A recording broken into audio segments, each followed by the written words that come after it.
My husband found out I was pregnant and filed for divorce. Get out and don't come back. I quietly left. But the next day, a lawyer called me. Ma'am, your ex-husband from 2020 has passed away and left you $88 million, but with one condition. Good day, dear listeners. It's Maria again. I'm glad you're here with me. Please subscribe to my channel and like this video. And also, let me know in the comments which city you're listening from. That way I can see how far my story has traveled. People always ask me when I knew. When exactly did I understand that the man I had built my life around was never really on my side? And every time, I give them the same honest answer. I knew, long before I admitted it to myself. That's the cruel part. The warning signs were never hidden. They were right there in front of me, polished and gift-wrapped as perfectly reasonable behavior. I chose not to see them. That choice cost me almost everything. My name is Sarah Mitchell, and I was 32 years old when my world split open like a fault line. I grew up in Columbus, Ohio, the second of two daughters born to an English teacher and a civil engineer. Ordinary. Grounded. My parents had a marriage that looked boring from the outside and was quietly wonderful on the inside. Dinner at 6, arguments resolved before bedtime, laughter over bad TV on Sunday nights. I thought that was what love looked like. I spent most of my 20s searching for exactly that. I found Daniel Mitchell at a gallery opening in Manhattan in the fall of 2021. He was tall, confident in a way that read as security rather than arrogance, and he looked at me across a crowded room the way people only look at each other in films. We were engaged within 8 months, married at a vineyard in upstate New York in June of 2022. My sister Megan stood beside me at the altar and whispered, "You look so happy." And I squeezed her hand and thought, I am. I finally am. The apartment was his, a sleek, modern 2-bedroom in Midtown that he had owned before we met. I moved in my easel, my design files, my coffee maker with the scratched handle that I refused to throw away, and a framed print of a hopper painting I'd bought at a flea market in Brooklyn. He let me hang the hopper, but he made a comment about it clashing with the aesthetic. A small thing. I laughed it off. That was the template for what came next. Small things. A comment about my friends being a bit much. A suggestion that I handle my freelance clients more professionally, meaning less personally, less warmly, more like him. A silence that lasted 3 days after I attended Megan's birthday dinner without checking with him first. He never yelled in those early months. He just withdrew, and the withdrawal felt like punishment. And the only way to end the punishment was to understand what I had done wrong and correct it. Does that sound familiar to anyone? Does that pattern have a name you recognize? By 2024, I had dropped 2 of my closest clients because Daniel felt uncomfortable with how often I talked about work. By early 2025, Megan and I were seeing each other roughly once a month instead of every week.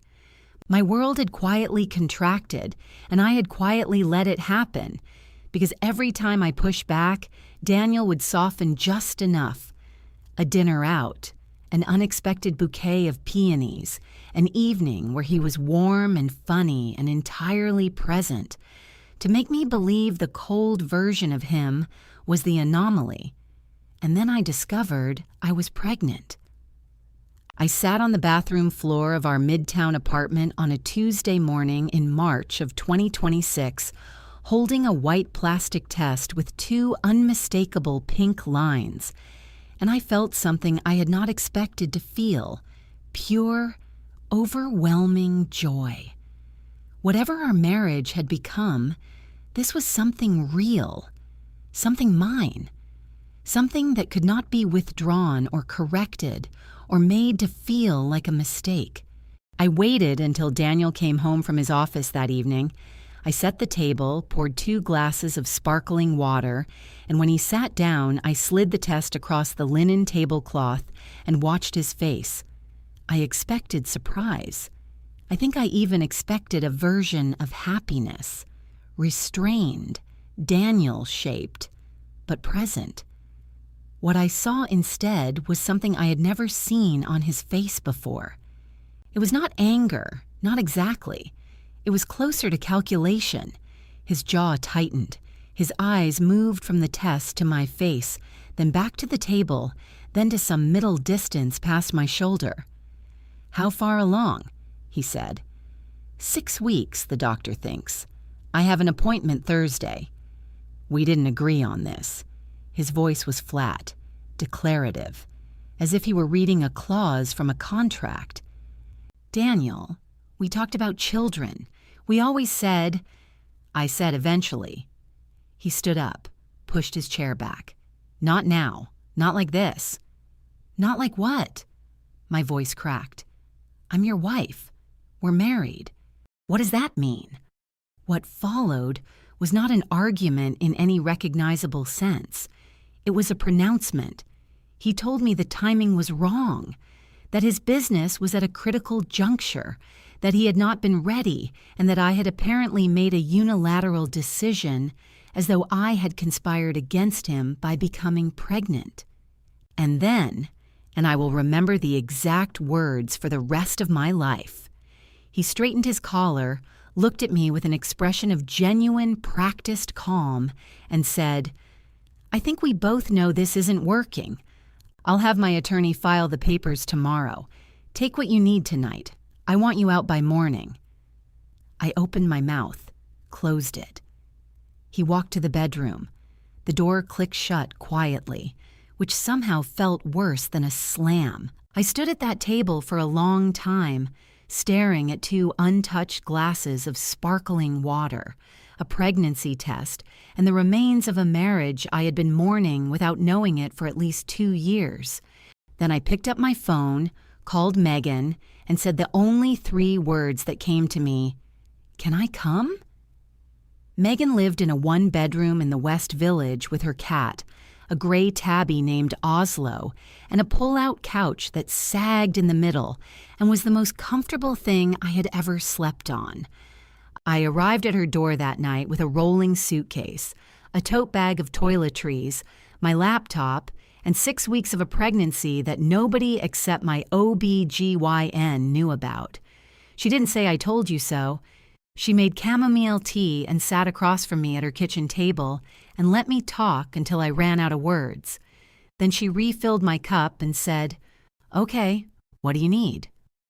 That was Megan. She had never trusted Daniel, had said as much, gently and only once, before the wedding. And she had spent 3.5 years watching me shrink into a version of myself she didn't fully recognize. She had the grace never to say it out loud.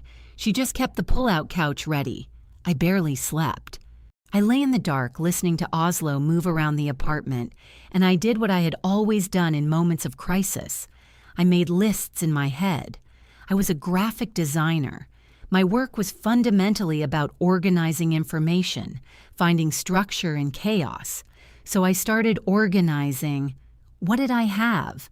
My freelance business, which I had partially neglected for the past 2 years at Daniel's quiet insistence, but which still existed, clients I could rebuild, contracts I could expand, a savings account in my own name with approximately $14,000 in it, money I had quietly redirected from my freelance income over the past year out of some instinct I hadn't consciously acknowledged.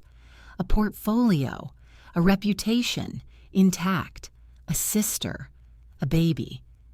What didn't I have?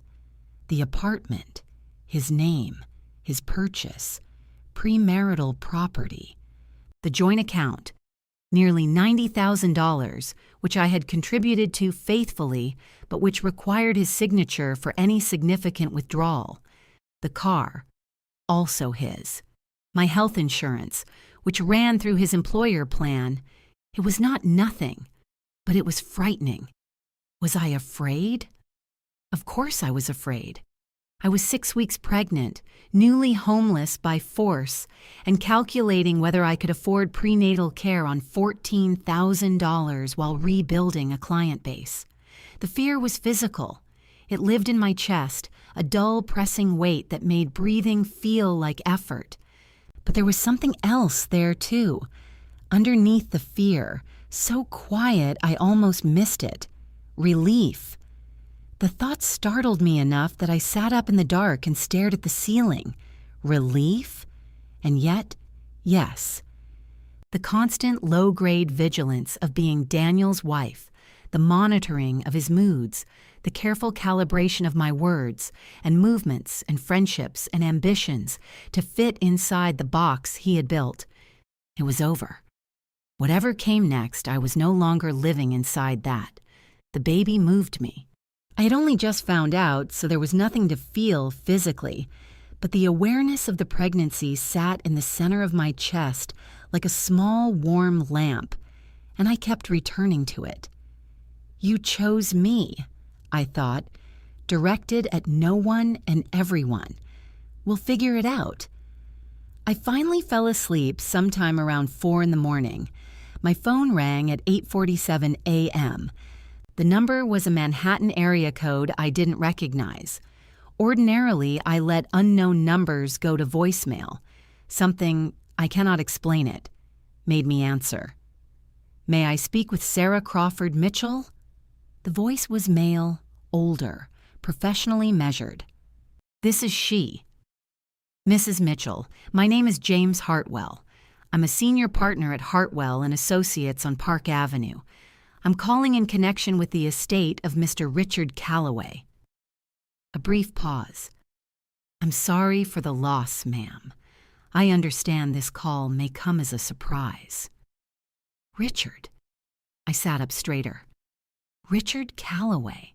My first husband, my only husband before Daniel, the man I had married in the strange suspended days of 2020 and divorced in early 2021, not out of anger or betrayal, but out of the quiet mutual recognition that we made each other happy, but not complete. He was 12 years older than me, brilliant in the way that people who read everything become brilliant, generous in the way that people who have experienced loss early tend to become generous. Our marriage had been brief and genuinely kind, and our divorce had been the same. We had parted as something rarer than lovers, as people who simply wished each other well. Richard passed away? My voice came out smaller than I expected. He passed on the 7th of March, Mrs. Mitchell. Cardiac event. I do apologize. I had difficulty locating your current contact information, which accounts for the delay in reaching you. 3 weeks ago. Richard had been dead for 3 weeks, and I hadn't known. He named you as a significant beneficiary in his estate, James Hartwell continued. There is a bequest of $88 million. The number landed somewhere outside comprehension. I looked at Oslo, who was sitting on the kitchen counter watching me with yellow eyes. I'm sorry, I said. Could you repeat that? He repeated it. $88 million. He said it with the practiced steadiness of a man who delivered life-altering numbers for a living. There is, however, he added carefully, a condition attached to the bequest. Mr. Calloway was quite specific. I'd prefer to discuss the details in person, if you're available. Could you come to my office? I looked around Megan's kitchen, the sagging pull-out couch visible through the doorway. My suitcase by the door, $14,000 in a savings account, 6 weeks pregnant, evicted by my husband the night before. Yes, I said, I can come today. I put the phone down and sat very still for a long moment. Then something began to happen inside me, slow and deliberate, like a wheel beginning to turn. Not hope exactly, something more structural than hope. The beginning of a plan. I got up, made coffee, and started thinking. The offices of Hartwell and Associates occupied 3 floors of a limestone building on Park Avenue, the kind of building where the lobby attendant wore a suit and called you ma'am without irony. I arrived in the clothes I had packed the night before. Dark trousers, a gray blazer, the closest thing I had to armor, and reminded myself to breathe. James Hartwell was a compact man in his late 60s with silver hair and the careful, attentive expression of someone who had spent decades listening to people's worst days and best windfalls and knew better than to react to either.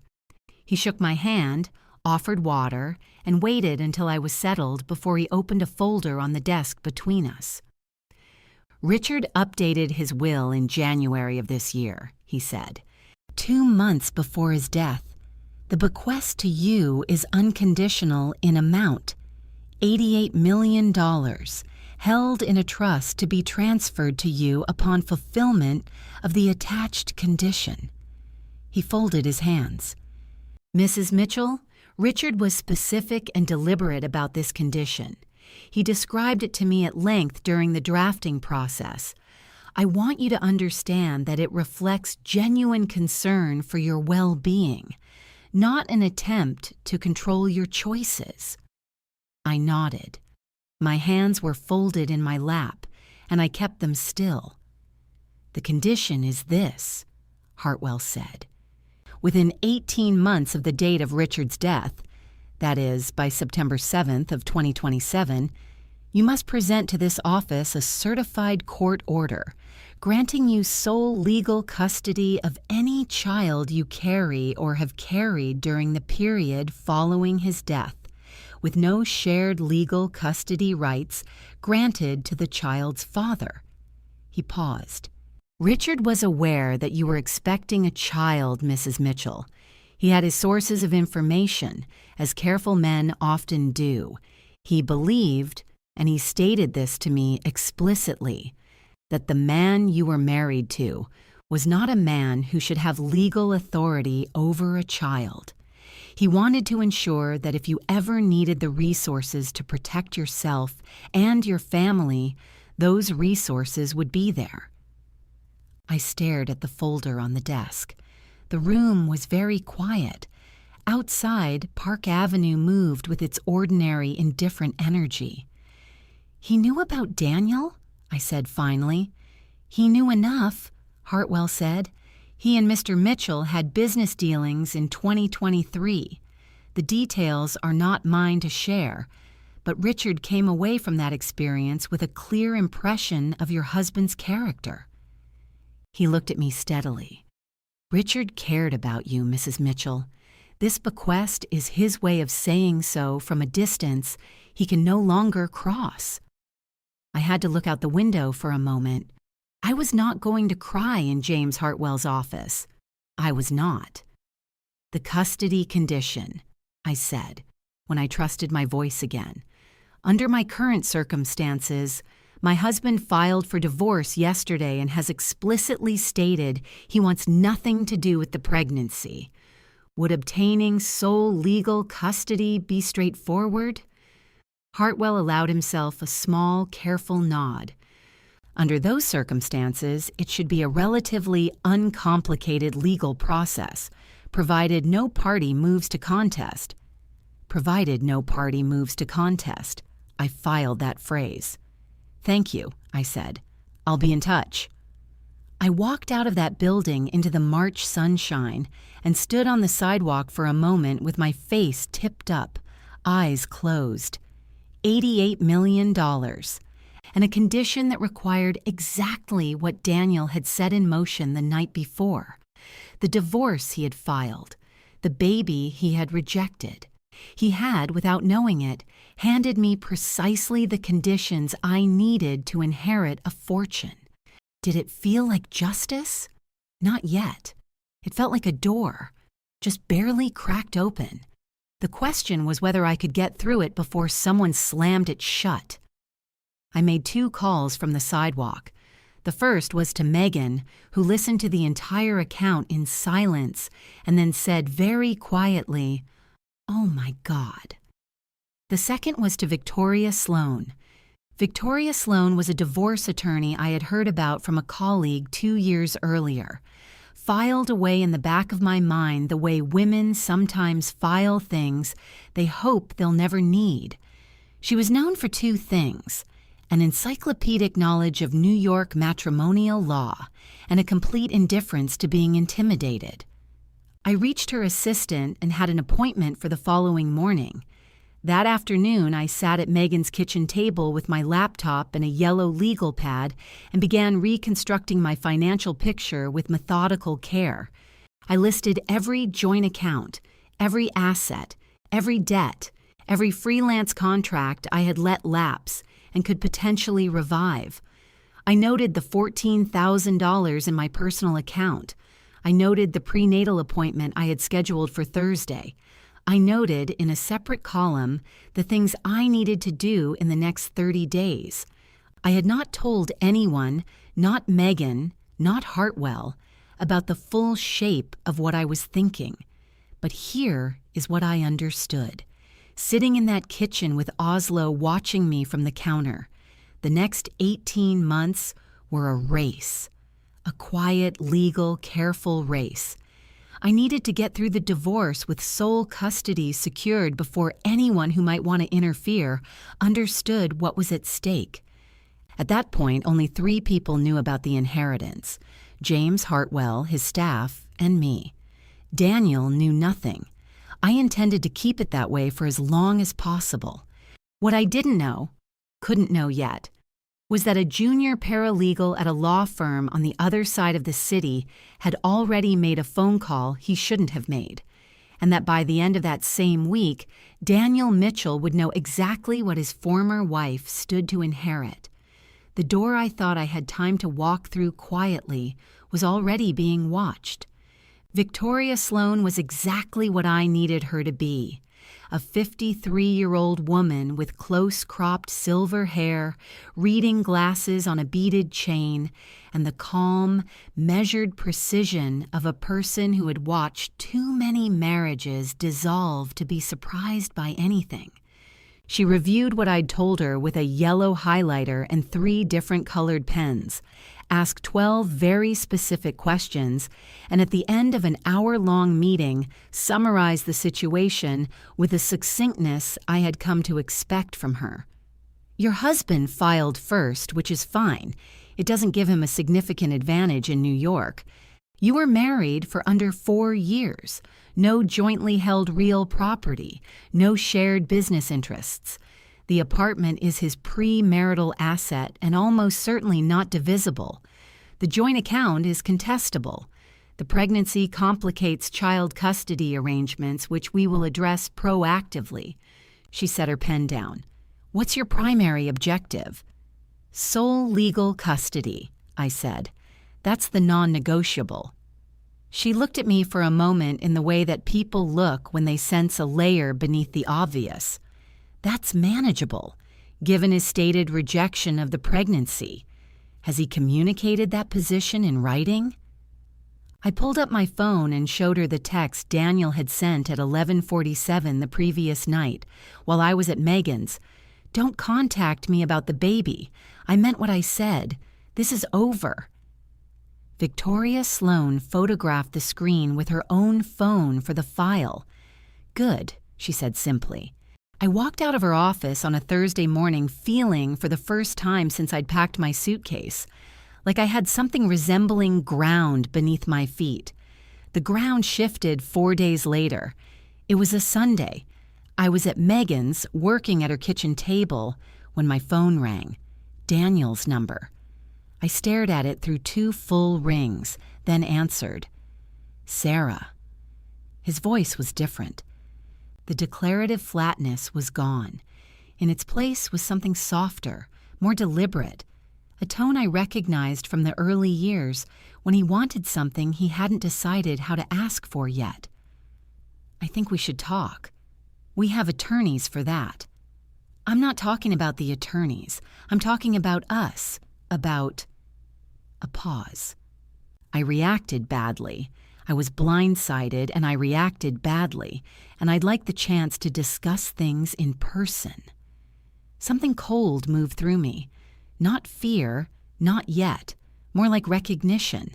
The particular, practiced warmth in his voice did not match the text he had sent me 6 days earlier. People do not change their minds this quickly without a reason. And the reason, I was now almost certain, had something to do with a phone call he shouldn't have received. I don't think a conversation would be productive right now, Daniel. Sarah, contact Victoria Sloan's office. I ended the call. He called back twice. I didn't answer. He appeared at Megan's building the next afternoon. I know because the doorman called up and I looked out the second-floor window and saw him standing on the sidewalk in his charcoal overcoat, hands in his pockets, jaw set. He stood there for 11 minutes. I counted. Then he left.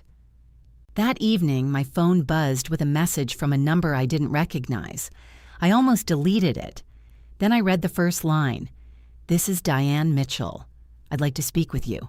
Diane Mitchell." My mother-in-law, who had attended our wedding in a pale gold dress and spent the reception talking to everyone except me, who had, over 3 years, managed to make me feel subtly, expertly unwelcome in her son's life through the medium of polite conversation. She had never liked me. She had tolerated me. There's a difference. I replied, "Please have your son's attorney contact mine." The following morning, Victoria called me. "He's moved to withdraw his filing," she said. "Filed a motion to dismiss the divorce petition this morning." I sat very still. Can he do that? At this stage, yes. Either party can withdraw before the divorce is finalized, which means we're still legally married. For now. But Sarah, this doesn't change your position. We simply shift strategy. Victoria paused. Has anything changed on his end that might explain this reversal? Financial motivations? I'm looking into that, I said. I called Hartwell after I hung up with Victoria. I told him I had reason to believe there had been a leak, that my estranged husband seemed to have become aware of the bequest. Hartwell was silent for several seconds. Then, very carefully, he said that he would conduct an internal review. His tone told me everything I needed to know about what that review might find. 2 days later, Daniel showed up at the coffee shop where I'd agreed to meet him. Neutral ground, public space, Megan sitting at a table by the window within eye line. He brought flowers. He actually brought flowers. A wrapped bundle of white peonies, the kind he knew I liked, which told me he had prepared for this conversation. He set them on the table. I didn't touch them. "I've been doing a lot of thinking," he said, "about us, about the baby. I was wrong to react the way I did. I was scared and I said things I didn't mean, and I want to fix this." I looked at him. The man I had married. The man who had told me to leave his home and not come back. Who had texted me 6 days ago not to contact him about the baby. What changed? I asked. He had a prepared answer. Something about perspective, distance, the realization of what mattered. But I watched his eyes while he delivered it, and his eyes went nowhere useful. They moved with the controlled calculation of someone reciting a script they'd rehearsed. "I want to withdraw the divorce and start over," he said. "I want to be involved in the pregnancy. You want sole legal custody to be a shared arrangement," I said. He blinked. Just once. But it was enough. "I want us to be a family," he said. The word came out slightly too emphatic, like a piano key struck too hard. I folded my hands on the table. "I appreciate you coming. I'll have Victoria reach out to your attorney." "Sarah. Daniel." My voice was steady. I surprised myself. "We will handle this through our lawyers. That's the appropriate process." His expression tightened. The soft performance fell away like a dropped mask, and underneath it was the face I recognized from 3 years of marriage. Cold, precise, displeased with outcomes that fell outside his control. "You're making a mistake," he said quietly. "Possibly," I said, "but it's mine to make." He left without the flowers. I gave them to the barista. That night, Victoria called to tell me Daniel's attorney had filed a motion claiming he had a right to be considered in custody proceedings for the unborn child, regardless of his previous statements. He was, it appeared, prepared to fight. And Diane, per a letter sent to Victoria's office that same afternoon, intended to support her son's position with whatever resources were required. I sat with that for a long time that night. The fear was real. I won't pretend it wasn't. Diane Mitchell had money, connections, and the cold, efficient determination of a woman who had never accepted a loss gracefully. But I also had something Diane didn't know about yet. I had a will, a condition, and a deadline. And for the next few days, I decided to rest. Not because I was giving up, but because I needed to be still and strong for what was coming. I took long walks in the park. I ate breakfast slowly. I put my hand on my still flat stomach and reminded myself that the most important thing I was carrying was not a case or a custody dispute or $88 million. It was a daughter. I somehow already knew. I have always believed that people reveal their true motivations when they believe the stakes are high enough. They drop the careful language, the social performances, the pretense of goodwill, and show you exactly what they are and what they want. It's almost a gift if you're watching for it. Courtney Walsh showed me what she was on a Wednesday afternoon in early April, in the lobby of a coffee shop on the Upper West Side. I had not sought her out. She sought me. I had learned about Courtney, about her existence in Daniel's life, about the nature of their relationship and its duration, from a mutual acquaintance who had been carrying the information uncomfortably for weeks before deciding that I had a right to know. 6 months.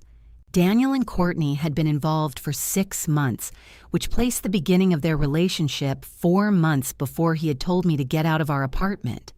4 months during which he had come home to me every night and conducted himself as my husband. I will tell you how I felt when I learned this.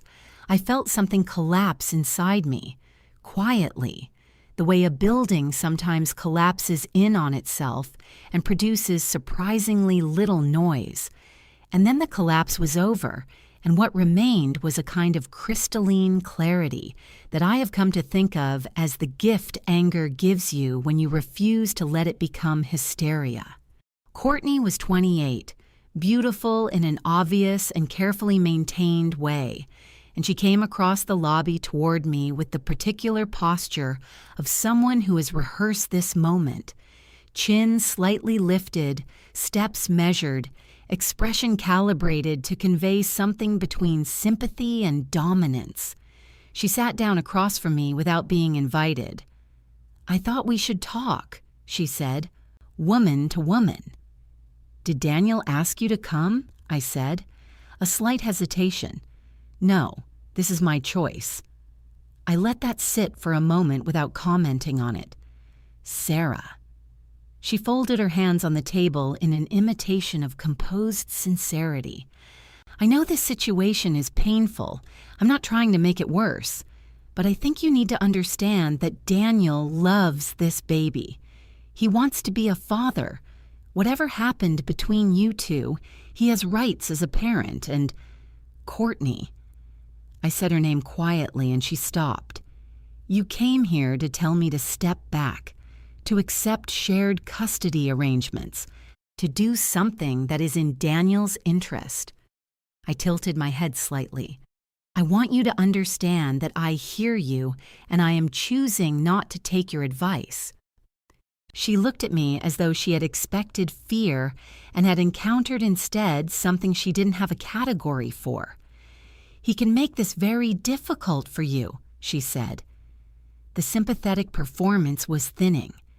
He is already making it difficult, I said, and I am still here.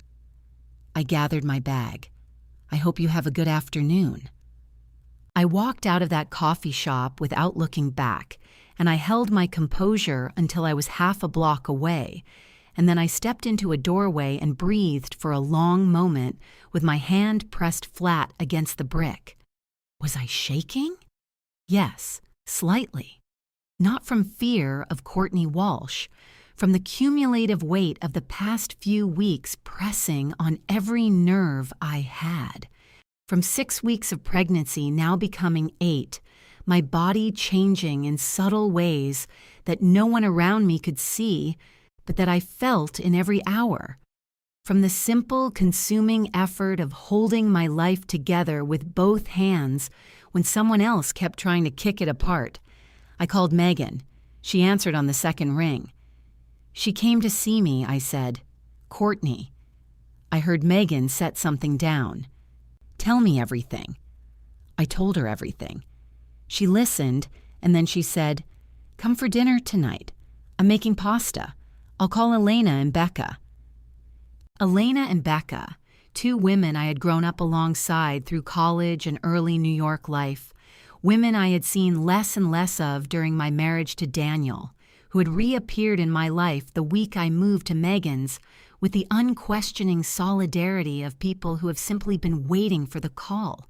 They came that night with wine for themselves and sparkling water for me, and we sat around Megan's table and I told them the full story, all of it, including the inheritance, including the condition, including Daniel's abrupt reversal.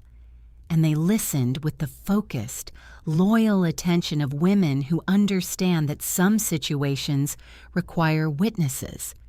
He found out about the money, Elena said flatly. That's why he's suddenly interested in fatherhood. Obviously, Becca said. Obviously, I agreed. There was something steadying about saying it out loud in that room among people who had known me before Daniel, who remembered the version of me that existed before I had quietly sanded myself down to fit inside someone else's preferences.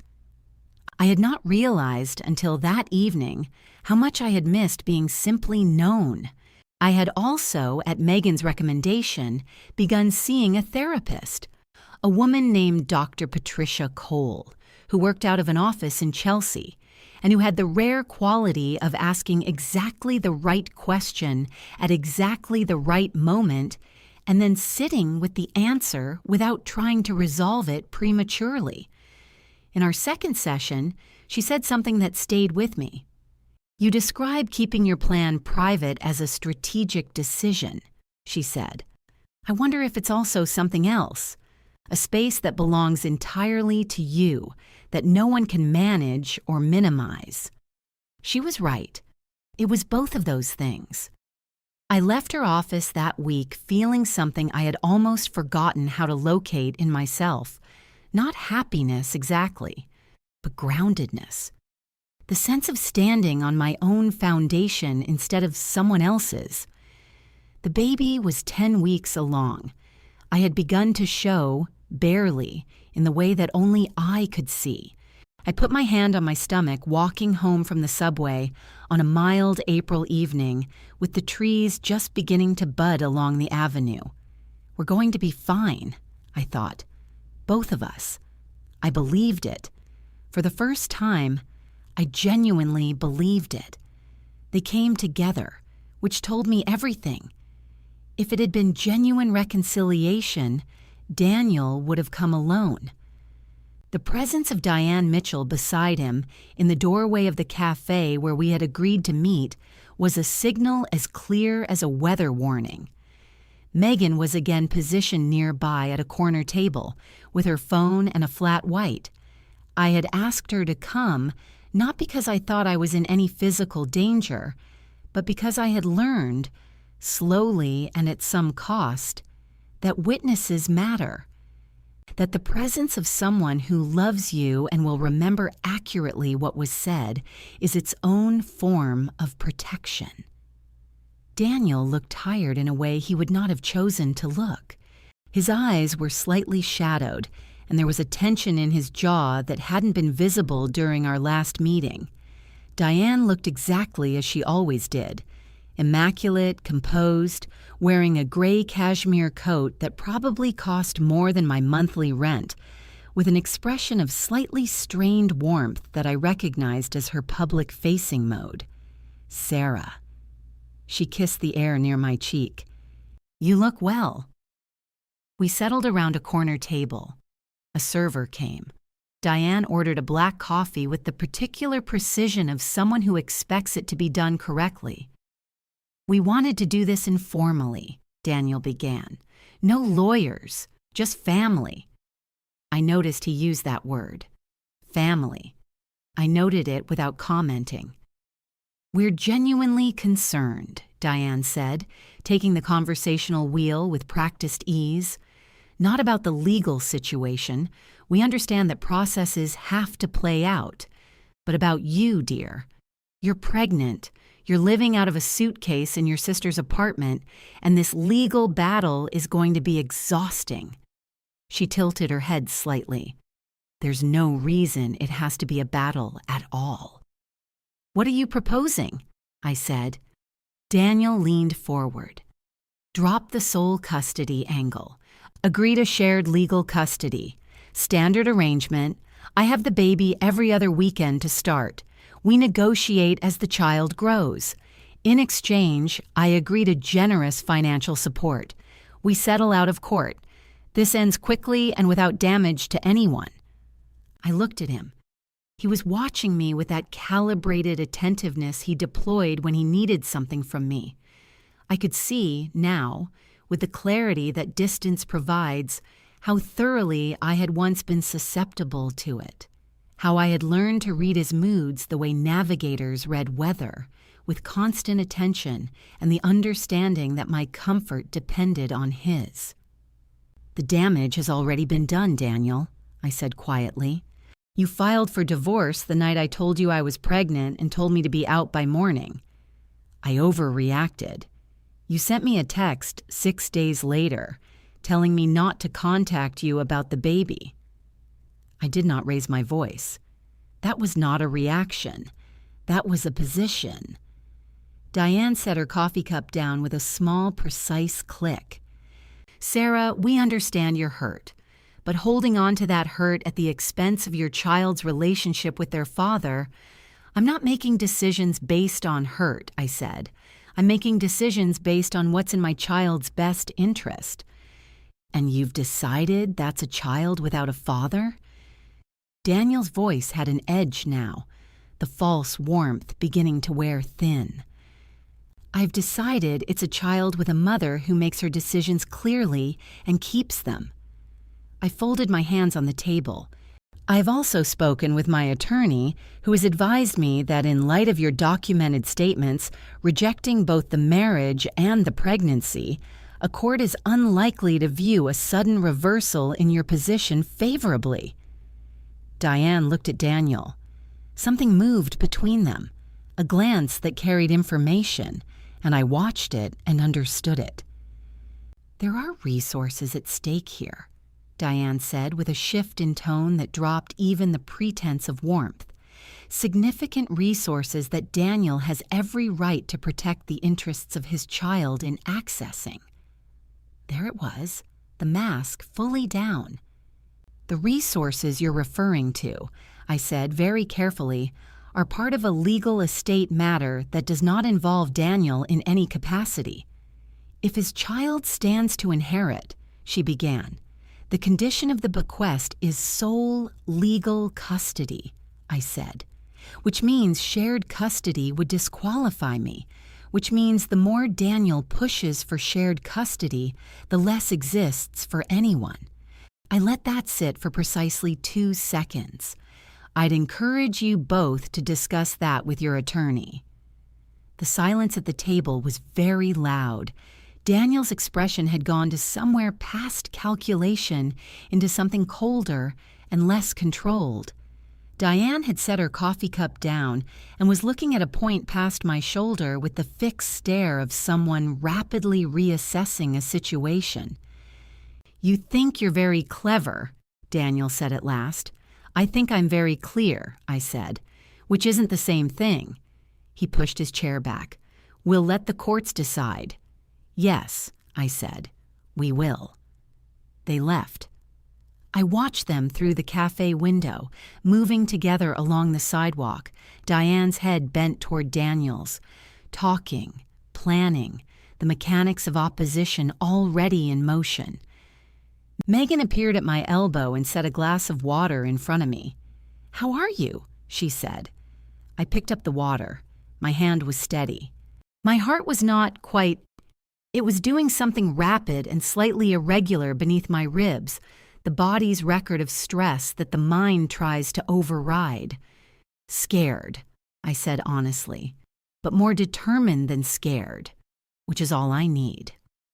She sat down across from me, and we didn't say anything for a moment. Outside, a spring rain had begun to fall, softening the light through the windows. The baby was still inside me, quiet, and I was still in the game. The fear I had discovered does not go away. You just learn to use it. Fear is information. It tells you what matters. And what mattered to me, more than the money, more than the victory, more than the satisfaction of watching Daniel's expression when he realized he had lost, was the daughter I was carrying and the life I was going to build for her in a world where no one would ever again tell her to leave and not come back. I was going to make sure of that, whatever it took. The hearing was scheduled for the 3rd week of May. I was 14 weeks pregnant, the slight curve visible beneath my clothes. I had moved into a small apartment in Brooklyn, 2 bedrooms, light from the south, a window where I planned to put the crib. Victoria had followed every thread.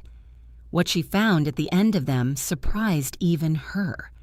She called me at 7 the morning of the hearing. 2 developments. First, Daniel's attorney filed a motion to invalidate the Callaway bequest entirely. Second, discovery required opposing counsel to disclose financial records.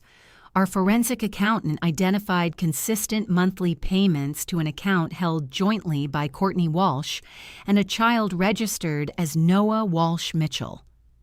The kitchen was very quiet. "A 14-month-old son," Victoria said. "Conception at approximately 10 months into your marriage." Our prenuptial agreement contained a clear infidelity clause. Daniel's suggestion included because he had said he wanted me to know I could trust him. He had been paying child support for 14 months. His son was already walking. "Stay calm in that room," Victoria said. "Let the evidence do what evidence does." I wore dark blue.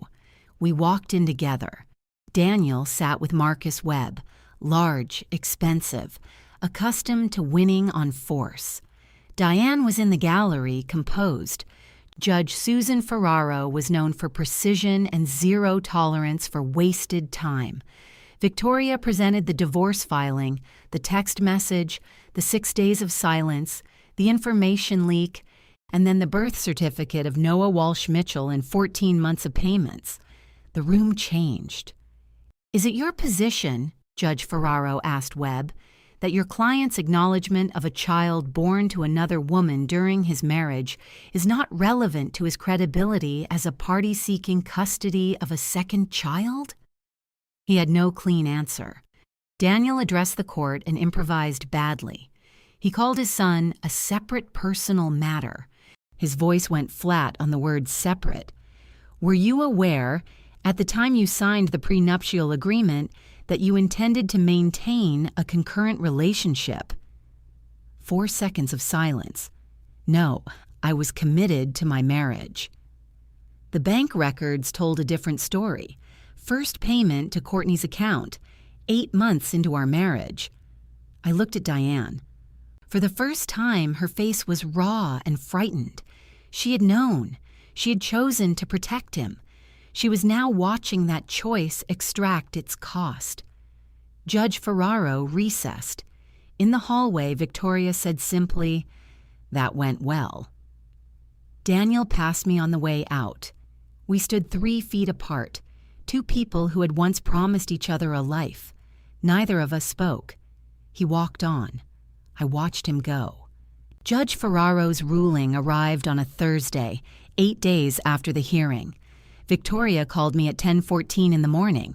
I was at my desk in the Brooklyn apartment reviewing a logo project, and when the phone rang, I set down my coffee and answered, and my hand was entirely still. "Sole legal and physical custody granted to you," Victoria said. "No shared legal custody.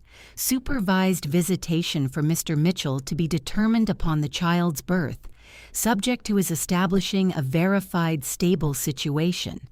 A timeline unlikely to work in his favor. His motion to invalidate the Callaway bequest was denied. The prenuptial infidelity clause was upheld, forfeiting his claim on the joint marital account. The divorce is finalized as of today." I sat at my desk in the morning light and breathed. "Victoria," I said. "Yes. Thank you." "You did the work," she said. "I provided the framework." I called James Hartwell next. When I told him the ruling, he said, "I'll begin the transfer process immediately. You're well within the 18-month window." Then quietly, "Richard would have been glad." I didn't trust my voice, so I just said, "Thank you, James." The transfer confirmation arrived on a Tuesday afternoon in late June. My daughter was 20 weeks along, past the halfway point, perfectly healthy, already kicking me precisely when I was trying to sleep. The bank notification appeared on my phone as I was walking back from a prenatal appointment, and I stopped on the sidewalk under a linden tree and looked at the number and simply stood there while the world moved around me. $88 million.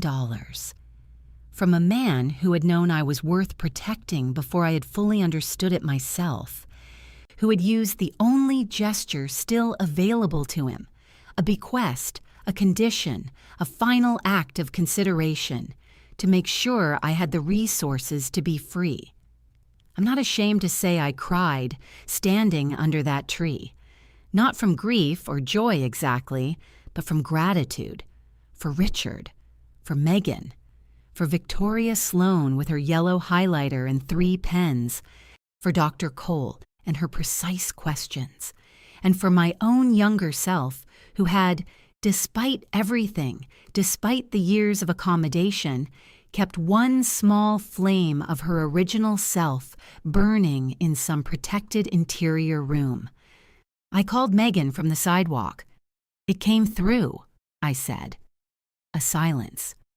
Then, "Sarah." We stayed on the phone a long time, not saying much. The legal proceedings against Daniel moved forward on their own momentum. The forfeiture of the joint account was the least of his problems.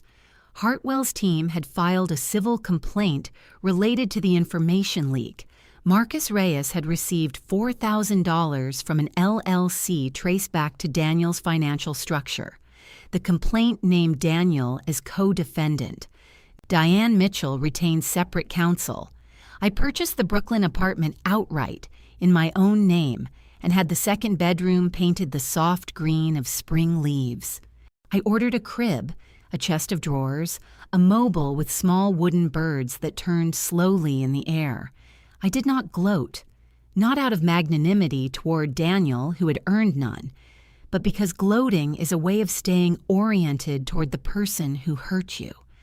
I had spent 3 years oriented toward Daniel Mitchell. I was done with that direction.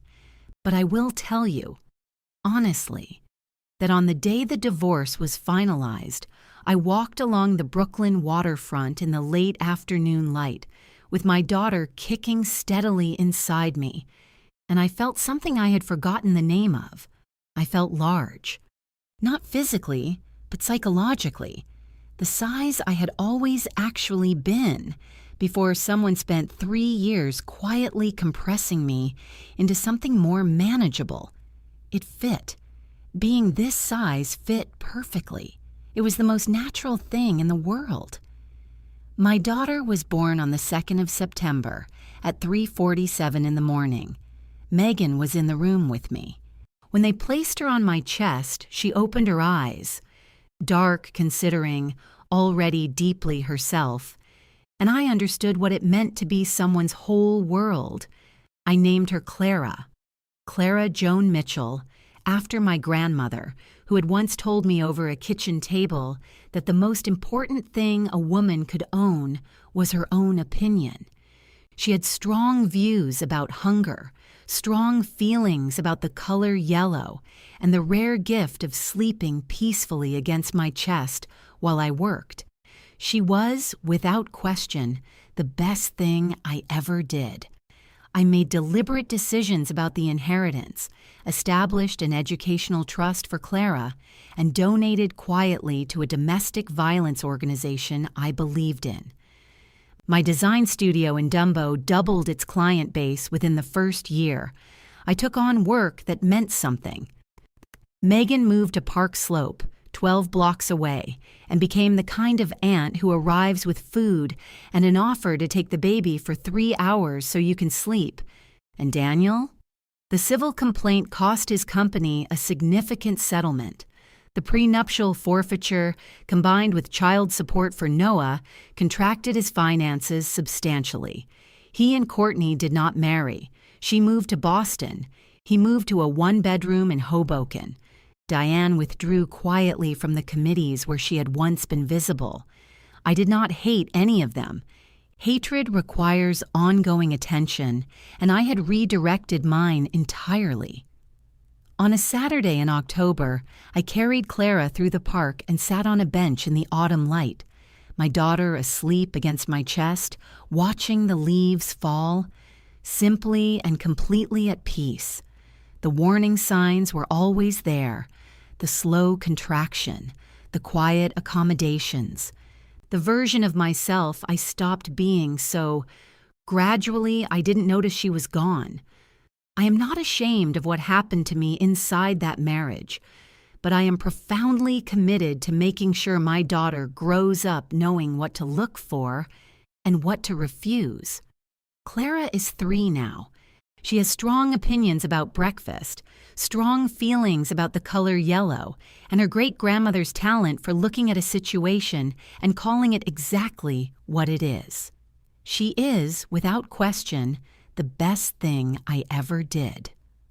Oh, I ask you, and I genuinely want to know, if you had been standing in that bathroom holding those 2 pink lines, knowing what was waiting on the other side of that conversation, what would you have done? If this story moved you, or reminded you of something true, or made you feel less alone, leave a comment below. Share it with someone who might need it. And if you're still here at the end of this, thank you. Thank you for listening all the way through. It means more than you know.